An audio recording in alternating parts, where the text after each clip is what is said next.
बात को तो उससे स्पष्ट हो जाता है कि कांग्रेस अंदर ही अंदर कहीं ना कहीं खुद को कमजोर महसूस कर रही है। अब बात करेंगे बस्तर की, जहां पर कवासी लखमा के खिलाफ एफआईआर की मांग की जा रही है। मामला दर्ज कराने थाने पहुंची बीजेपी कार्यकर्ता, जहां पीएम मोदी पर टिप्पणी को लेकर यह कार्रवाई की मांग की जा रही है। बीजेपी के विधि प्रकोष्ठ ने थाने में दिया आवेदन, कांग्रेस प्रत्याशी के प्रचार पर रोक लगाने की भी मांग की गई है।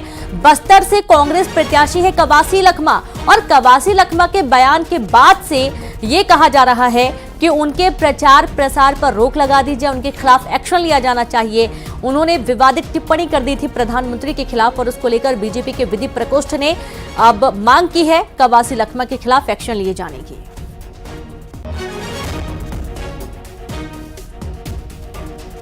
तो कवासी लखमा के लिए एफआईआर की मांग की जा रही है। मामला दर्ज कराने थाने पहुंचे बीजेपी कार्यकर्ता, और बड़ी संख्या में कार्यकर्ता पहुंचकर उनका विरोध भी करते हुए नजर आए हैं। दरअसल कवासी लखमा ने प्रधानमंत्री के खिलाफ टिप्पणी कर दी थी, और उसको लेकर बीजेपी काफी भड़क गई है, लगातार कार्रवाई किए जाने की मांग कर रही है।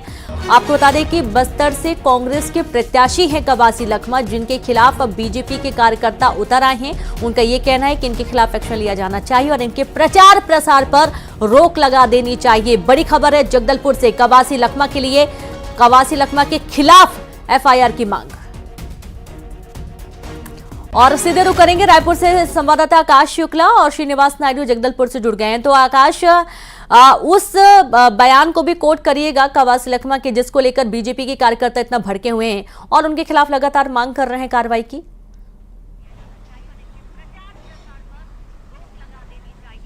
जी बिल्कुल, कवासी लखमा की मुश्किलें लगातार बढ़ती हुई दिखाई दे रही है, क्योंकि पूरे छत्तीसगढ़ में कवासी लखमा के उस बयान का विरोध हो रहा है जो नरेंद्र मोदी के खिलाफ पिछले दिनों उन्होंने दिए थे। उन्होंने चुनाव प्रचार के दौरान प्रधानमंत्री नरेंद्र मोदी के खिलाफ विवादित बयान दिए थे, जिसमें उन्होंने कहा था कि लखमा जीतेगा और नरेंद्र मोदी मरेगा। इस तरीके से बयान सामने आने के बाद भाजपा भड़क उठी थी और कार्यकर्ता हर जिले स्तर पर प्रदर्शन कर रहे थे। कारण यही था कि कल जो है निर्वाचन आयोग में भाजपा के पदाधिकारी विधायक समेत पहुंचे थे और उन्होंने शिकायत दर्ज कराई थी और कार्रवाई की मांग की थी। अब जगदलपुर में भी भाजपा के विधि प्रकोष्ठ ने जो है वो शिकायत की है और उनको प्रत्याशी के तौर पर अघोषित करने की मांग की है, उन पर कार्रवाई करने की मांग की गई है। और इधर हर जिले स्तर पर भी उनके जो बयान का है वो विरोध एक तरीके से चल रहा है। तो सीधे तौर पे देखें तो इसके चलते जो है कांग्रेस भी बैकफुट पर दिखाई दे रहा है।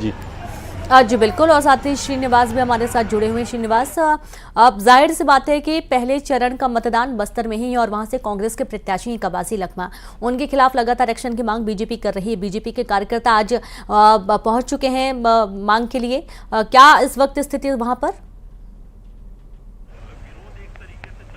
देखिए, छत्तीसगढ़ के पहले चरण में बस्तर में 19 अप्रैल को मतदान होना है और उसके लिए जो प्रचार प्रसार काफ़ी तेज है। कांग्रेस की जो प्रत्याशी कवासी लखमा अपने प्रचार के दौरान जो बयान दे रहे हैं, उस बयान को लेकर भाजपा ने कड़ा विरोध जताया है। बात करें तो बीजापुर जिले के कुटरू में आदिवासी को भड़काने का आरोप लगाया है, तो वहीं नेमेड़ में प्रधानमंत्री नरेंद्र मोदी पर अभद्र टिप्पणी की थी। इसको लेकर भाजपा जो संगठन है वो लगातार विरोध कर रहा है और इस मामले को लेकर विधि प्रकोष्ठ की जो टीम है, लीगल टीम है, कोतवाली थाने पहुंचती है और उनके खिलाफ एफआईआर दर्ज करने की मांग को लेकर आवेदन सौंपती है। साथ ही उनके प्रचार प्रसार पर रोक लगाने, साथ ही उनको अयोग्य प्रत्याशी घोषित करने की मांग करती है। तो कह सकते हैं कि जो बस्तर में राजनीति सियासी पारा काफी गर्मा गया है और इसको लेकर जो बीजेपी है लगातार विरोध दर्ज कर रही है कवासी लखमा को लेकर, क्योंकि कवासी लखमा लगातार जो बयान दे रहे हैं उसका भाजपा कड़ा विरोध जता रही है। जी, और जाहिर सी बात है विवादित बयान है, समाज में अराजकता भी फैला सकते हैं, कार्यकर्ता भिड़ भी सकते हैं। बहुत शुक्रिया आप दोनों हमसे जुड़ने के लिए, तमाम जानकारी के लिए। तो